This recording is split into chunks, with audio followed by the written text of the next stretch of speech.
Assalamualaikum warahmatullahi wabarakatuh.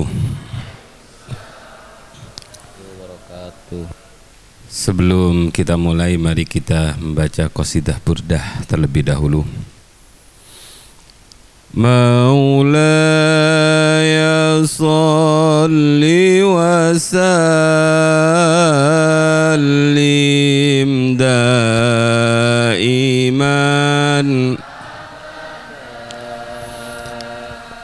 ala habibika khairil khalq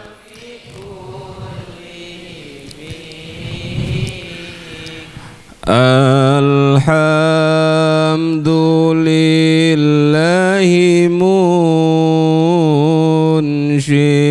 khalqi min adami thumma salatu ala al-mukhtari fil kidami amin tadat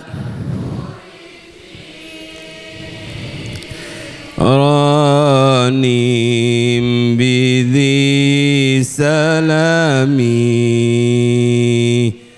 mazajta dam'an jara min muqlatin bidami am habbatir rihu min tilqa'i kadhimatin wa awmadhal barku fi dhulma'i min idhami fama li'aynaka in qulta akfu fahamata wa ma liqalbi qulta astafiq yahimi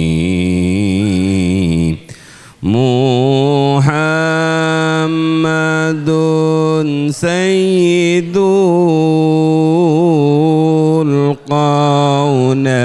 qawnaini wa thaqalaini wal fariqaini min urbin wa min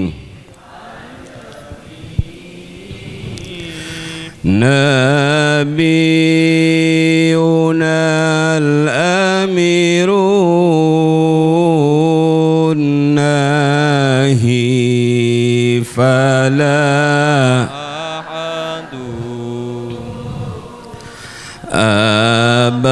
abarra fi qawli lam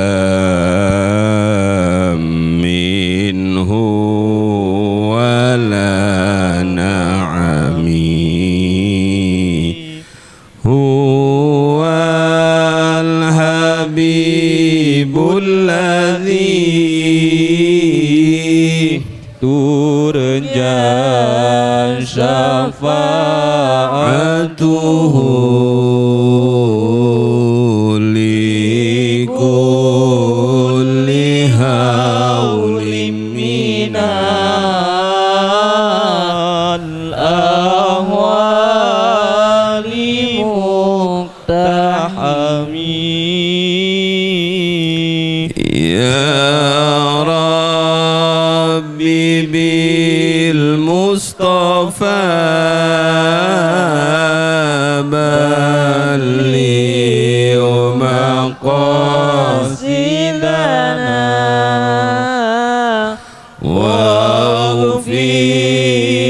lana ma madha ya wasi'al karami. Al-Fatihah. Ar-Rahmanir Rahim Maliki Yaumiddin Iyyaka na'budu Shiratal ladzina an'amta 'alaihim.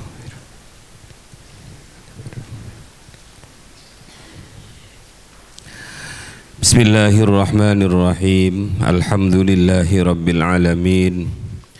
Wassalatu wassalamu ala asyrafil anbiya'i wa afdhalil mursalin Sayyidina wa habibina wa syafi'ina wa qurrati a'yunina Muhammadin wa ala alihi wa ashabihi wa tabi'in wa man tabi'ahum bi ihsanin ila yaumiddin.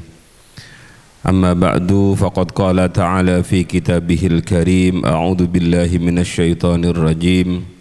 Qalu subhanaka la ilma lana illa ma 'allamtana innaka antal alimul hakim. Allahumma nawwir qulubana wa quluba jami'i man hadara fi majlisina hada binuril ma'rifah wa ilmil mukashafah wal basirah wal iman wal islam. Ya Fattah ya Alim, iftah qulubana wa qulubahum futuhal arifin. Amin amin ya rabbal alamin. Hadratal muhtaramin wal muhtaramat, bapak-bapak, ibu-ibu, hadirin hadirat. Kajian kita kali ini sampai pada hikmah apabila pintu roja dan pintu khauf terbuka, atau judulnya, jikalau engkau menginginkan pintu roja dan pintu khauf terbuka untukmu. Bismillahirrahmanirrahim. Qala al-muallifu rahimahullahu ta'ala wa nafa'ana bihi wa bi'ulumihi wa amaddana bi asrarihi wa a'ada alaina bi barakatihi fid daraini amin ya rabbal alamin. Idza aradta ay yaftaha laka babar raja fashhad ma minhu ilaika.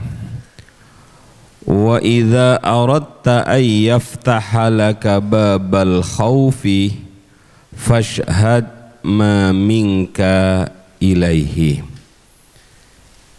Idza aradta ay yaftaha laka babar raja, apabila engkau menginginkan dibukakan oleh Allah pintu roja, pintu harapan, fashhad ma minhu ilaika, maka perhatikan kebesaran nikmat-nikmat dan rahmat Allah yang berlimpah-limpah kepadamu.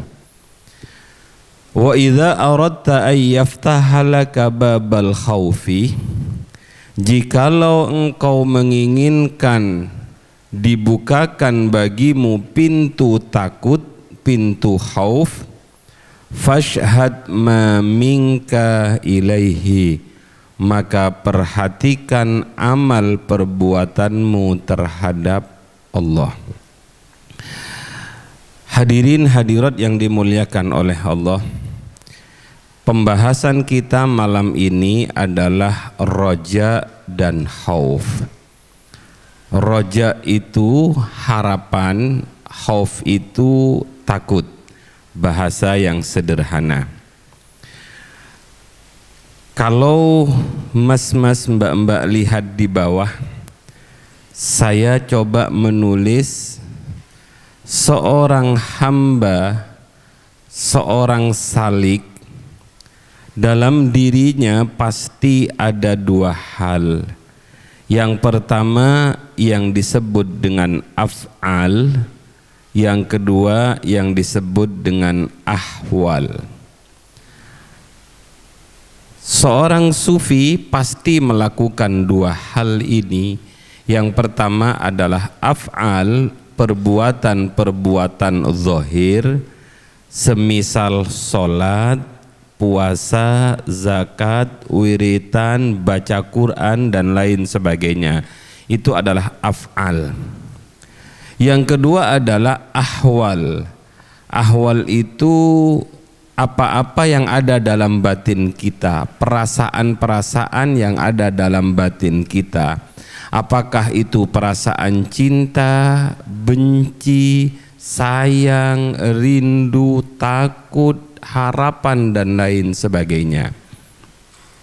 Seringkali dalam kehidupan ini kita itu lebih memperhatikan perbuatan-perbuatan zahir, lupa melihat ke dalam diri kita, yakni perbuatan-perbuatan batin, perbuatan-perbuatan hati. Padahal ahwal inilah yang akan mendorong perbuatan zahir. Contoh yang sangat sederhana. Mas-mas pernah jatuh cinta? Belum, karena masih belum balik. Mbak-mbak juga belum balik. Kalau yang di belakang balik-balik, bolak-balik sudah. Ada seorang yang jatuh cinta. Tiba-tiba ada WA, Mas tolong jemput saya di Bungurasi jam 3 malam. 3 malam, ujian cinta ini. Perhatikan betul, kalau hati Anda tidak punya perasaan cinta, mau ndak jam segitu? Memangnya gue tukang ojek apa? Tapi kalau sampean sayang, sampean cinta pada orang itu, jam 2 sampean sudah bangun. Bahkan khawatir telat itu sampean malah nggak tidur. Ngopi terus, ngopi terus, ngopi terus, ben nggak ketiduran. Wah, kalau ketiduran kesempatan lepas ini. Jam 2 sudah mandi, biasanya jam 2 malah tidur, jam 2 sudah mandi, sudah bersih-bersih, sudah pakaian rapi, berangkat ke Bungurasi. Jangan sampai saya sampai di sana didahului oleh kekasih saya. Kenapa perbuatan dohir yang asalnya kalian itu males bangun malam, kok tiba-tiba bangun malam, memberanikan diri berangkat sendirian ke sana, itu semua didorong oleh ahwal, oleh apa yang ada di dalam hati. Maka sesuatu yang ada di dalam hati inilah yang akan mendorong perbuatan zahir. Contoh yang kedua, contoh ini contoh kehidupan kita anak-anak muda. Yang kedua, contoh unsu. Unsu itu merasa ayem, merasa tenang, merasa nikmat bersama Allah. Kalau orang itu sudah merasa nikmat bersama Allah, sekalipun dia sendirian tidak akan terasa takut. Itu pernah terjadi pada seorang tokoh yang bernama Ibrahim bin Adham. Ibrahim bin Adham itu pada suatu saat ketika beliau dalam perjalanan, beliau kemalaman. Lantas beliau masuk ke dalam sebuah gua asing bagi beliau. Tidak ada takut sedikit pun dalam hati beliau. Kenapa? Karena beliau sudah merasa bersama dengan Allah. Tenang hatinya, masuklah beliau ke dalam gua. Di tengah beliau sedang enak menikmati sepinya gua, tiba-tiba ada seekor harimau masuk ke dalam gua itu. Apa yang terjadi? Ternyata Ibrahim bin Adham berkata, Assalamualaikum. Biiznillah, harimau itu menjawab, Waalaikumsalam. Siapa kamu kok berani-beraninya masuk ke rumah saya, kata harimau. Saya Ibrahim, tamu kamu malam ini.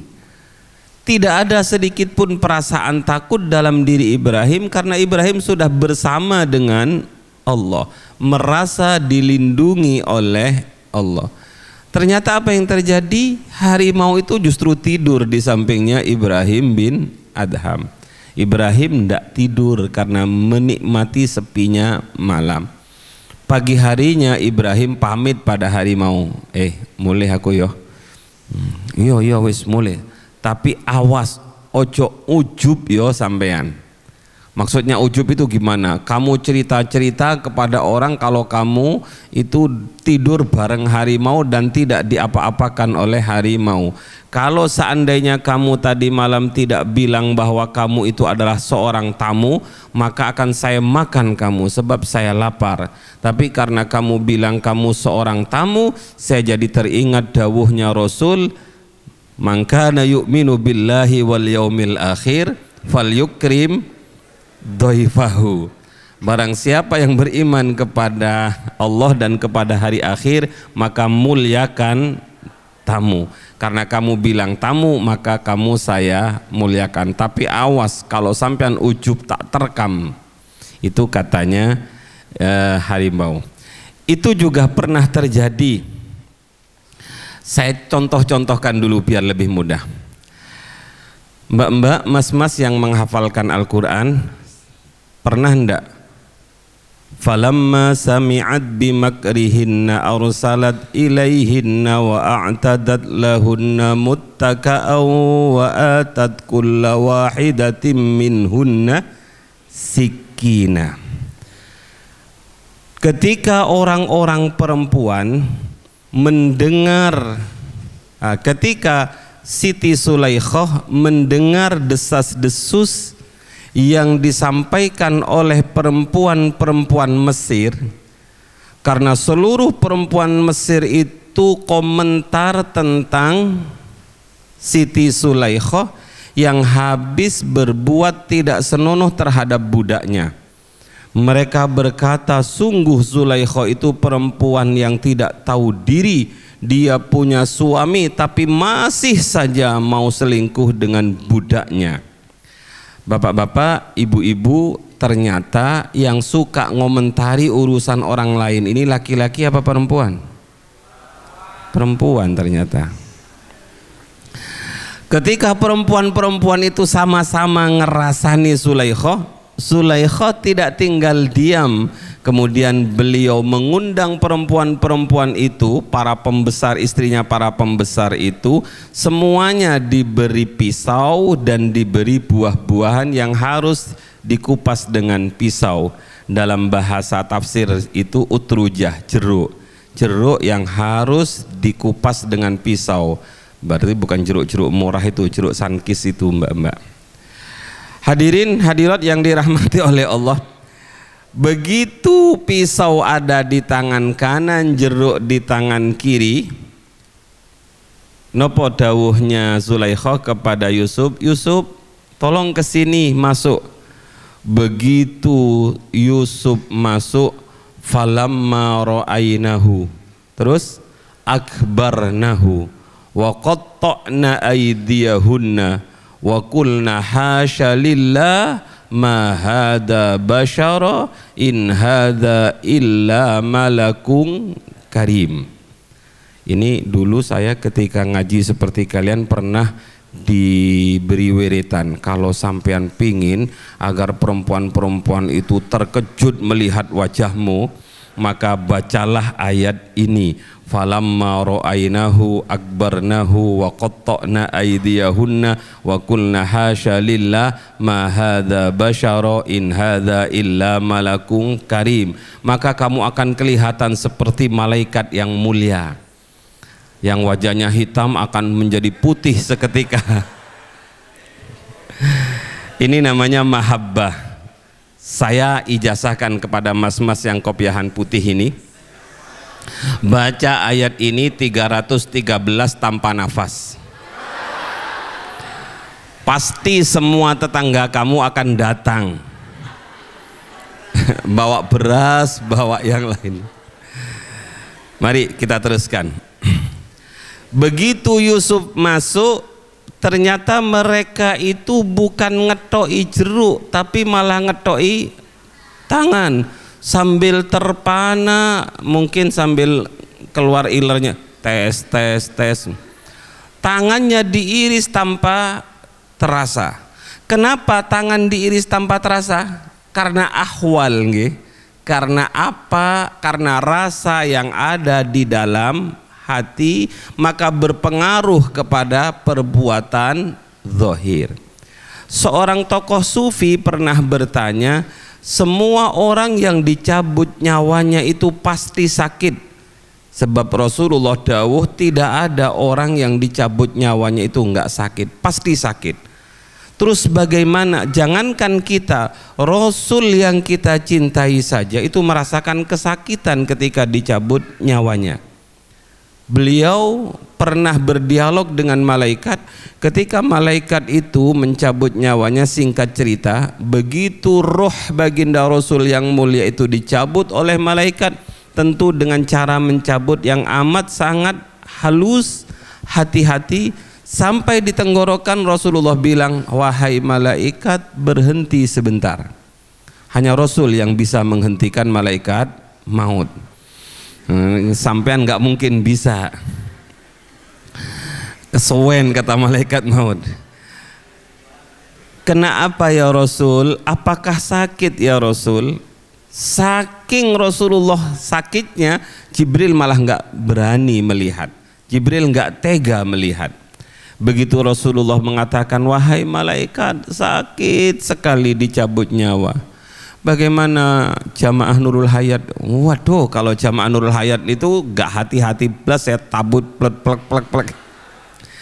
Malaikat itu tanya, ya Rasul, apakah sakit? Sakit malaikat. Terus bagaimana umat saya?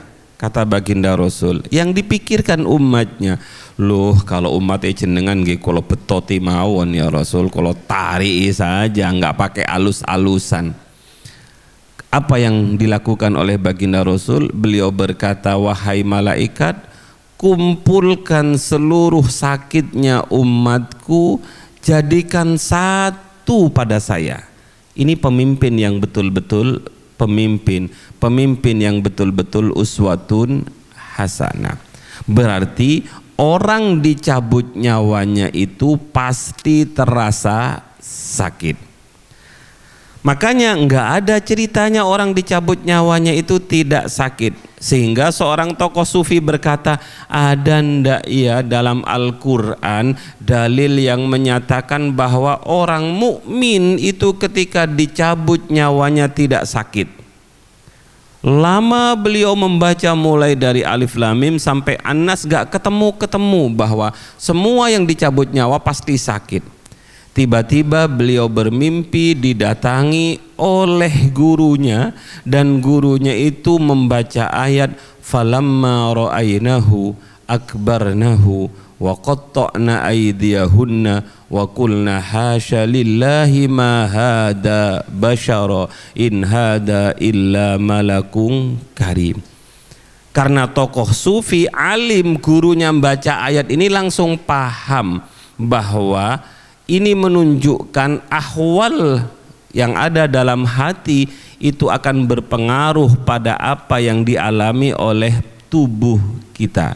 Sebagaimana perempuan tidak merasakan sakit ketika ia memotong-motong jarinya. Kenapa? Karena perasaannya takjub akan ketampanan Nabiullah Yusuf alaihi salam.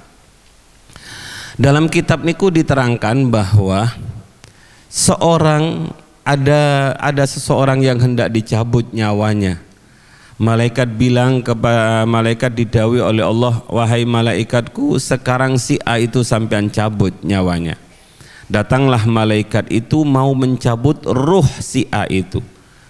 Wajar, dari mana ya Allah saya cabut ruhnya? Ya dari tenggorokannya. Begitu malaikat itu datang mau mencabut roh dari tenggorokan itu, mulut berkata, la sabila laka, tidak ada jalan bagimu untuk mengeluarkan ruh dari mulut ini, karena mulut ini biasa dibuat zikir, karena mulut ini biasa dibuat ngaji, karena mulut ini biasa dibuat memuji Rasulullah. Malaikat akhirnya matur pada Allah, ya Allah, boten nangsal lo ya Allah. Ya wes, cabut dari tangannya. Akhirnya malaikat itu datang ingin mencabut ruh orang itu dari tangannya. Begitu hendak dicabut dari tangannya, tangannya berkata, la sabila laka, tidak ada jalan bagimu untuk mengeluarkan ruh dari tangan ini. Sebab tangan ini biasa digunakan untuk membuka Al-Quran, tangan ini biasa digunakan untuk menulis ilmu, tangan ini biasa digunakan untuk mencium tangannya orang tua. Wah, kalau tangan biasa salaman dengan pacar itu gampang sekali cabut nyawanya. Akhirnya malaikat itu mundur lagi, matur pada Allah, ya Allah boten sakit, ndak bisa ya Allah dari tangannya. Mungkin kalau dipercepat dialognya, weslah malaikat cari cara sendiri, masa kamu nggak bisa. Akhirnya malaikat itu mendatangi seluruh anggota tubuh orang itu dan semuanya menolak untuk mengeluarkan ruh yang ada dalam jasadnya. Terakhir begitu malaikat itu merasa kehabisan cara, matur pada Allah, ya Allah boten sakit, semua menghalang-halangi untuk mengeluarkan ruhnya. Allah dawuh pada malaikat, wahai malaikatku, tulislah namaku di telapak tanganmu, tunjukkan lafaz namaku itu pada orang tersebut. Makanya akhirnya malaikat menulis lafaz Allah di telapak tangannya, kemudian datang kepada orang yang hendak mati itu ditunjukkan lafaz Allah. Begitu orang itu melihat lafaz Allah, senang dia karena lafaz ini bukan lafaz yang asing, karena nama ini adalah nama yang amat sangat dicintai. Begitu lafaz Allah ada di depan matanya, maka orang itu dengan mudah menyerahkan, silahkan wahai malaikat, kau ambil ruh ini dari manapun yang engkau sukai, sebab saya sudah kangen sama asma yang ada di tanganmu itu. Begitu dicabut sakit enggak? Sakit. Tapi perasaan cintanya, perasaan kangennya kepada Allah mengalahkan rasa sakit. Ada seorang sebenarnya enggak terlalu kuat, dia punya istri naik sepeda pancal. Tiba-tiba istrinya bertanya, Mas capek tah? Oh enggak, Mas capek, enggak. Padahal capek betul, tapi kenapa dia bilang tidak capek? Karena perasaan yang ada di dalam hatinya. Ini yang disebut dengan ahwal. Makanya hadirin, malam ini kita ditunjukkan oleh Syekh Ibnu Athaillah As-Sakandari tentang dua ahwal, yaitu roja dan khauf. Roja dan khauf. Bismillahirrahmanirrahim. Syarah dari hikmah ini, jika engkau selalu memperhatikan kebesaran dan padatnya nikmat rahmat Allah kepadamu, pasti engkau akan selalu optimis dan berharap baik atau berprasangka baik. Bahasanya adalah idza aradta ayyaftahalaka babar raja, kalau engkau ingin dibukakan pintu harapan, pintu roja, fashhad, maka saksikan ma barang-barang minhu yang datang dari Allah ilaika menuju padamu. Maka lihatlah nikmat-nikmat Allah yang telah diberikan kepada kita. Mulai dari kita ada di dalam kandungan ibu. Saat kula kale panjenengan ada dalam rahim ibu kita, siapa yang menyangka kita bisa hidup? Karena tidak ada jendela di sana. Tidak, nggak enak gitu ngomong. Dari mana kita bisa makan? Dari mana kita bisa minum? Dari mana kita bisa bernafas? Tapi semuanya diberi bernafas oleh Allah. Begitu kula kali panjenengan lahir, kita tidak bisa memilih mana minuman yang baik, mana minuman yang tidak baik. Mohon maaf, sang ibu kita oleh Allah diberi air susu, di mana air susu itu tidak akan ada jikalau orang itu tidak melahirkan. Sampai nggak akan paham karena belum punya istri. Tapi yang punya istri itu pasti paham, apabila perempuan itu melahirkan pasti disediakan air susu, dan tidak ada habis-habisnya. Subhanallah, air susu itu adalah air yang sangat luar biasa. Kalau pernah nulis tentang rodok niki, tentang air susu niki, bahwa di tafsir-tafsir niku diterangkan kalau musimnya dingin maka air susu yang keluar dari ibu kita itu terasa hangat. Tapi kalau panas terik matahari maka air susu itu terasa dingin, kayak kulkas. Bukan kulkas, dispenser maksudnya. Subhanallah, betul. Dan itu tidak bisa tergantikan oleh, itulah nikmatnya Allah. Belum lagi kita tambah besar, belum kawin jenengan berpikir dari mana biaya istri, dari mana biaya anak. Ternyata tidak ada orang yang kelaparan ketika orang itu menikah. Pokoknya singkat kata, perhatikan nikmat-nikmat Allah yang diberikan kepada kita yang tidak terhitung jumlahnya, maka pasti akan muncul dalam hati kita perasaan roja. Roja itu berpengharapan kepada Allah. Kalau roja itu sudah ada dalam diri kita, maka faedahnya akan muncul pertama adamul ya'si. Hidup selalu optimis, tidak putus asa. Hadirin yang dirahmati oleh Allah, jangan berputus asa. Yang kedua, adamu su'udzon, tidak adanya prasangka buruk terhadap Allah. Contoh prasangka buruk niku ngeten. Ada seorang datang kepada seorang kiai. Kiai, saya ini sudah terlalu banyak dosa. Tolong doakan saya, kiai. Kalau kiai ini bijaksana, pasti kiai itu akan bilang, seberapa besar dosamu, rahmatnya Allah lebih besar. Inna maghfirataka arja min a'malina wa inna rahmataka awsa'u min dzunubina. Ampunan Allah lebih besar dibandingkan amal-amal kita, rahmat Allah lebih besar dibandingkan dosa kita. Tidak ada dosa sebesar apapun kalau semuanya dibanding dengan rahmatnya Allah. Maka kiai itu akan berkata, silahkan engkau bertobat kepada Allah dan mohon sendiri pada Allah. Kiai, mana bisa saya mohon kepada Allah, saya ini kotor.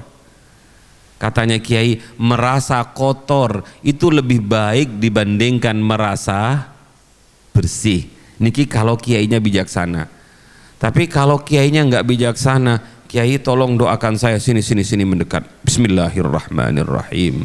Ya Allah, ya Allah, ya Allah. Nggak ngasih pelajaran bebas pada dia.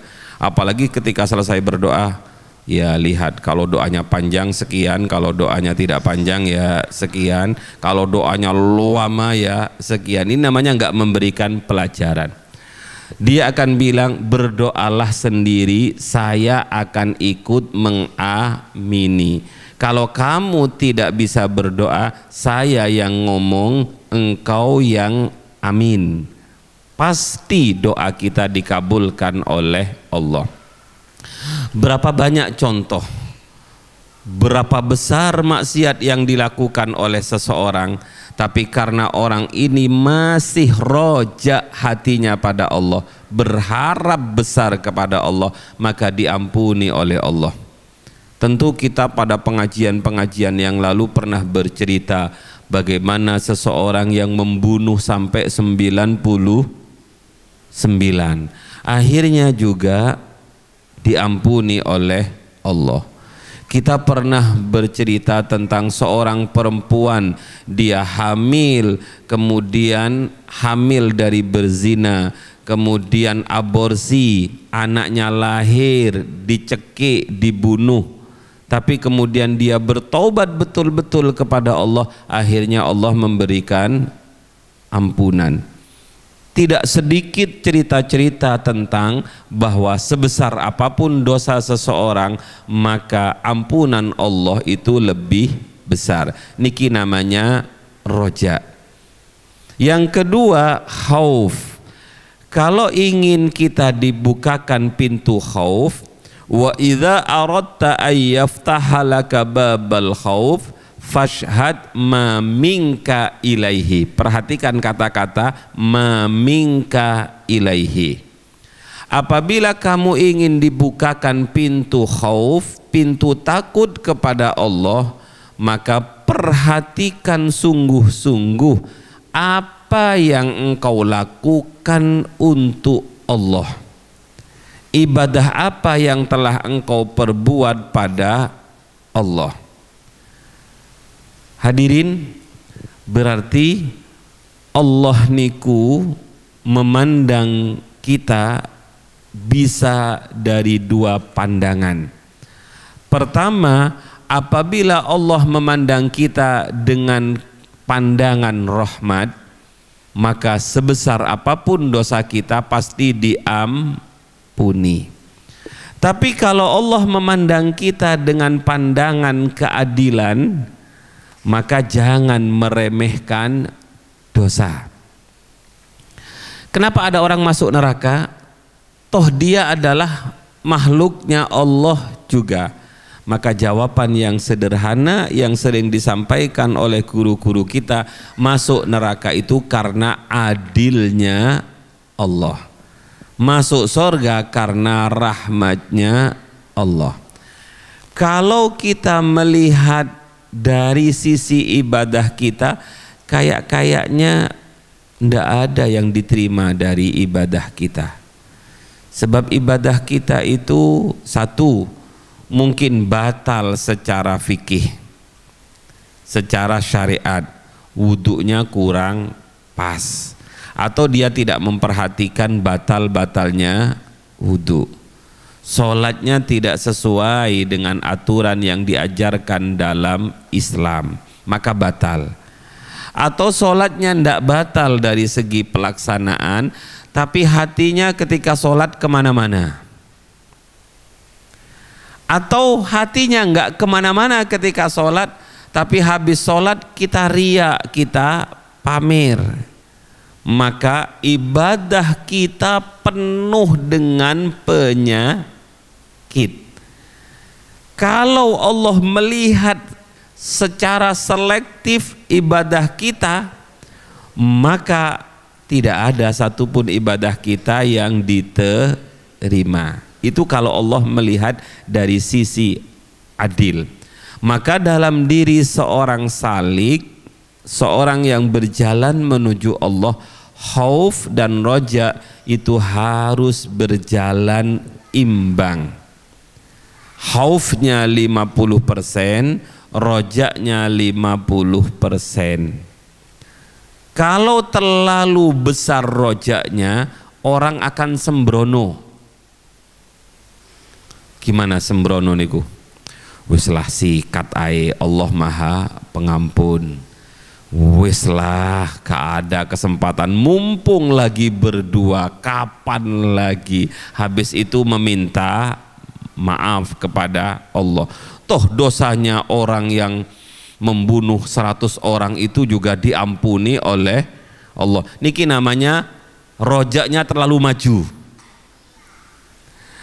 Kadang-kadang sembrono orang itu kalau mengandalkan rojaknya, ahwal rojaknya terlalu maju, niku akan sembrono.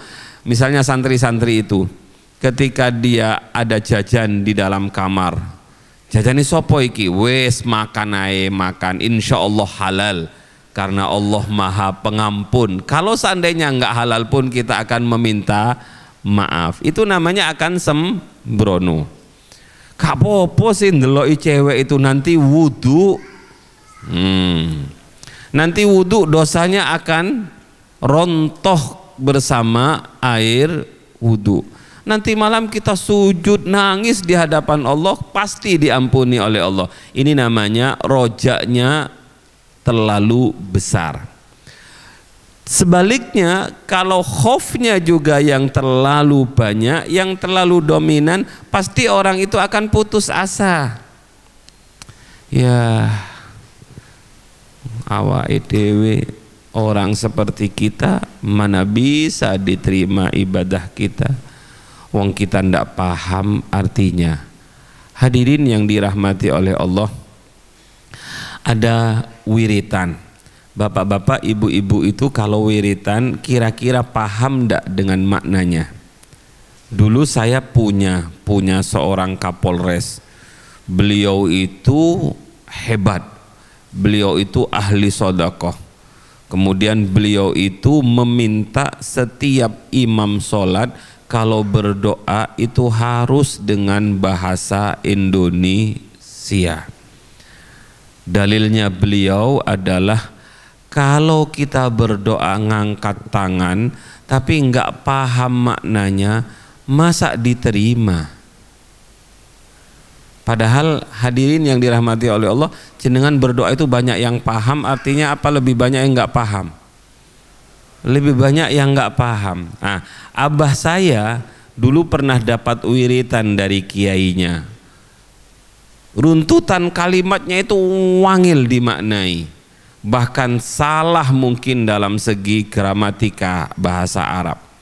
Kemudian beliau mengatakan dalam hatinya, ini doa kok nggak bisa diartikan ya, wangil.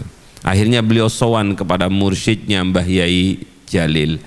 Ketika beliau ada di hadapan Mbah Yai Jalil, belum matur sudah didhawuhi oleh mursyidnya. Jadi kalau mursyid itu kamil, sempurna, sudah paham apa yang ada dalam diri muridnya. Kemudian dibilang begini, Pak Yai Jamal, nggih Kiai, jenengan kalau pingin ke Surabaya cukup pasrah pada supir atau jenengan ngafalkan jalan dan nama-nama jalan? Nggih pasrah mawon pada supir, kalau tak tilem mawon. Sing penting kan sampai. Paham nggih Bapak-bapak? Sing penting kan sampai. Tidak harus jenengan bisa nyupir, apalagi jenengan harus ngapalkan satu jalan demi jalan yang lain. Kalau jenengan ke Jakarta, mas-mas, mbak-mbak, berapa banyak nama jalan, berapa banyak nomor. Kalau jenengan harus paham satu persatu jalan, kalau panjenengan harus menghafalkan satu persatu nama rumah, nomor rumah, ya nggak sampai-sampai jenengan. Cukup jenengan datang ke tukang ojek, kasihkan alamat, jenengan gonceng sampai. Lah dalam dunia fikih syariat, orang berdoa itu seyogyanya dia faham. Tapi seandainya nggak paham pun, yang penting hatinya bersih, yang penting hatinya ikhlas, yang penting dia berhusnudzon kepada Allah. Sebab Allah dawuh, ana inda dhanni abdi bi, saya itu tergantung persangkaan hambaku. Nek hambaku itu yakin doanya dikabulkan, pasti dikabulkan. Ibu-ibu, bapak-bapak, panjenengan berdoa pasti didengar oleh Allah dan pasti dikabulkan. Ada pertanyaan, boten kok Gus, saya berdoa gak dikabul-kabulkan. Saya bertanya pada ibu itu, jenengan minta nopo Bu? Kalau minta rumah baru. Ya kalau jenengan dikasih langsung seperti permintaan, jangan-jangan mangke takabur jenengan. Setiap doa yang dipanjatkan oleh kita pasti diijabai oleh Allah. Sebab innallaha la yukhliful mi'ad. Allah tidak akan pernah ingkar janji. Allah dawuh, ud'uni astajib lakum, memintalah kepadaku maka akan aku kabulkan. Tapi di awal-awal hikmah itu, pengabulan Allah itu tidak harus sesuai seperti permintaan kita. Kita minta air putih atau boten, anak kecil minta es krim, oleh ibunya malah diberi susu Denko.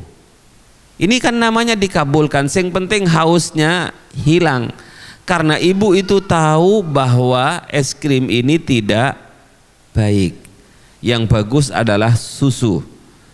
Allah paham setiap kita memohon kepada Allah, ya Allah, ya Allah, minta A, minta A, Allah kabulkan. Tapi jangan memaksakan diri untuk diberi A, sebab Allah lah yang maha tahu apa yang terbaik menurut Allah. Bisa saja kita diberi B, bisa saja kita diberi C. Bentuk pengabulannya itu terserah Allah. Yang kedua, waktunya itu tidak harus sesuai dengan waktu yang jenengan minta. Ya Allah, kulo minta sepeda motor hari Senin. Ini namanya kan maksa ini. Bisa saja oleh Allah diberi, tapi diberinya nanti. Misalnya hari Selasa, atau sebulan lagi, atau setahun lagi, atau bahkan nanti diberikan kepada anak cucunya. Atau kalau nggak diberikan kepada anak cucunya ketika panjenengan di akhirat, loh ya Allah, niki kok ada amal baik, amal baik, amal baik, katanya Allah, itu loh dulu simpanan doa-doa kamu, nggak saya kasihkan di dunia, tapi saya kasihkan di akhirat. Maka jangan pernah bosan meminta kepada Allah, sebab hadirin yang dirahmati oleh Allah, doa itu adalah ibadah. Mari kita baca sedikit saja. Bismillahirrahmanirrahim. Yang dimaksud pintu roja adalah sifat yang selalu dimiliki oleh seorang hamba kepada Sang Khalik, Tuhan pemelihara semesta alam. Harapan yang sepenuhnya terhadap amal ibadahnya diterima oleh Allah. Harapan agar tidak ada amal ibadahnya yang ditolak karena cacat. Harapan agar dengan amal ibadahnya itu ia selalu mendapatkan inayah dan taufik Allah. Harapan agar ia terhindar dari perbuatan yang dimurkai Allah dan selalu mendapat hidayah agar selalu berada di dalam ridhonya Allah. Itulah sifat roja yang harus dimiliki oleh seorang hamba. Niki tentang roja. Adapun khauf adalah sifat hamba Allah yang selalu khawatir apabila amal ibadahnya tidak diterima atau ditolak oleh Allah. Khauf apabila amal ibadahnya sia-sia. Khauf takut apabila amal ibadahnya tidak memperoleh pahala. Takut apabila amal ibadahnya tidak diridhoi oleh Allah. Takut, khawatir kalau ibadah yang ia lakukan kurang ikhlas. Takut atau khawatir kalau ibadahnya bercampur dengan riya. Maka roja dan khauf itu adalah akhlak yang terpuji. Abu Ali Ar-Raudhabari menganalogikan khauf dan roja bagaikan dua sayap burung. Apabila dua sayap itu sama seimbang, maka burung itu akan seimbang dan terbang dengan sempurna. Tapi apabila salah satu sayap ada yang kurang, maka ia tidak akan seimbang dan burung itu akan tidak bisa terbang dan ia akhirnya akan mati. Hadirin yang dirahmati oleh Allah, niki pertemuan kita pada malam hari ini. Idza aradta ayyaftaha laka babar roja fashhad ma minhu ilaika. Kalau kita ingin dibukakan pintu roja, maka lihat apa yang Allah berikan kepada kita. Kalau kita menginginkan pintu khauf dibuka untuk kita, maka perhatikan apa yang kita lakukan untuk Allah. Jadi apa yang dari Allah kita lihat, apa yang telah kita perbuat untuk beribadah kepada Allah juga kita lihat. Dan itu keduanya harus berjalan seimbang.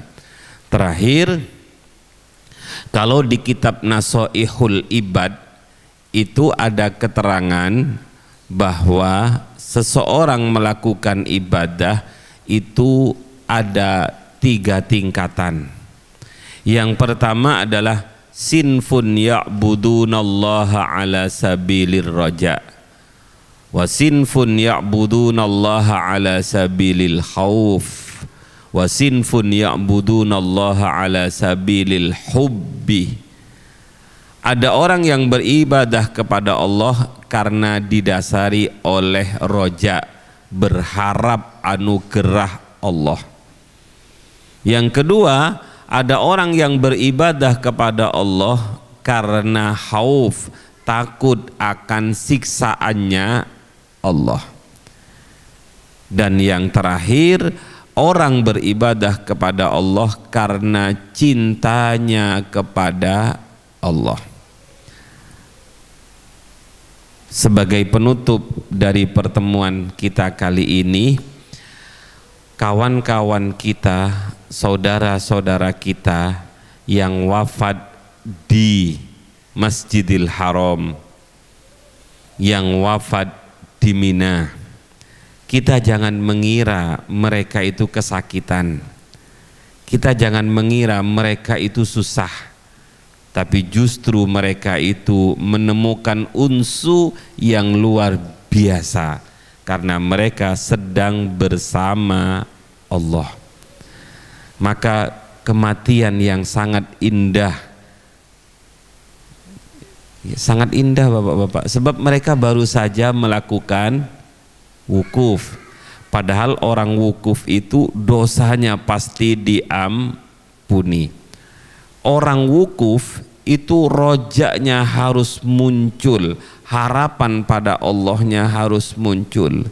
Sebab Kanjeng Nabi dawuh, dosa yang paling besar adalah dosa seorang yang wukuf kemudian dia tidak yakin bahwa dosanya diampuni oleh Allah. Dia harus yakin bahwa dosanya diampuni oleh Allah. Tapi keyakinan itu jangan mengandalkan ibadahnya. Jangan mengandalkan ketika wukuf saya begini, tidak boleh. Sebab itu pun kita harus menimbulkan khauf dalam diri kita. Jangan-jangan ibadah kita itu penuh dengan riya, ibadah kita itu tidak ikhlas. Maka khauf dan roja saat orang wukuf itu harus berjalan berdampingan. Sebab ibu-ibu, bapak-bapak, wonten kisah ada orang yang bermimpi berdiskusi dengan wali Allah. Ditanya, orang yang wukuf itu berapa sih jumlahnya? Ada 60.000. Yang 60.000 orang itu semuanya diampuni oleh Allah enggak? Tidak, kecuali hanya 6 orang. Kemudian yang satu berkata, kasihan ya, hanya 6 yang diterima wukufnya. Sebentar dulu, yang 6 ini bisa menolong yang 60.000, sehingga yang 60.000 itu semuanya juga diterima oleh Allah. Niki indahnya berjamaah. Kadang-kadang Allah menerima amal kita itu karena kita kumpul dengan para kekasih-kekasih Allah.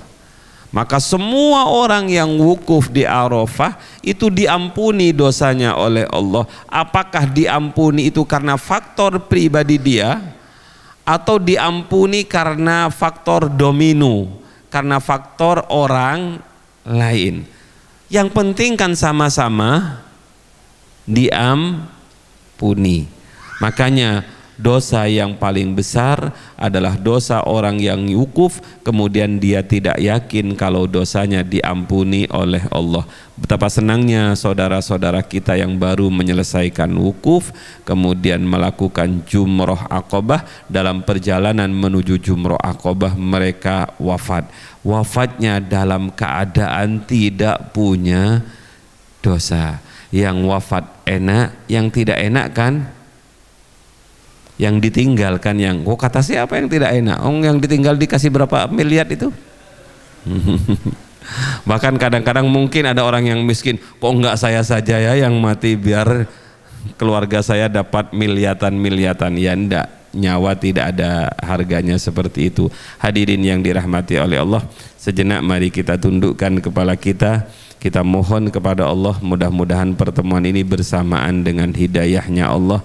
Mudah-mudahan semakin bertambah usia kita, bertambah dekat pula kita kepada Allah Subhanahu wa ta'ala. Bismillahirrahmanirrahim. Allahumma salli wa sallim wa barik ala Sayyidina Muhammad abdika wa nabiyyika wa rasulika nabil ummiyi wa ala alihi wa sahbihi wa sallim taslima biqadri azamati dhatika fi kulli waqtin wa hin walhamdulillahi rabbil alamin. Hamdan yuwafi ni'amahu wa yukafi'u mazidah.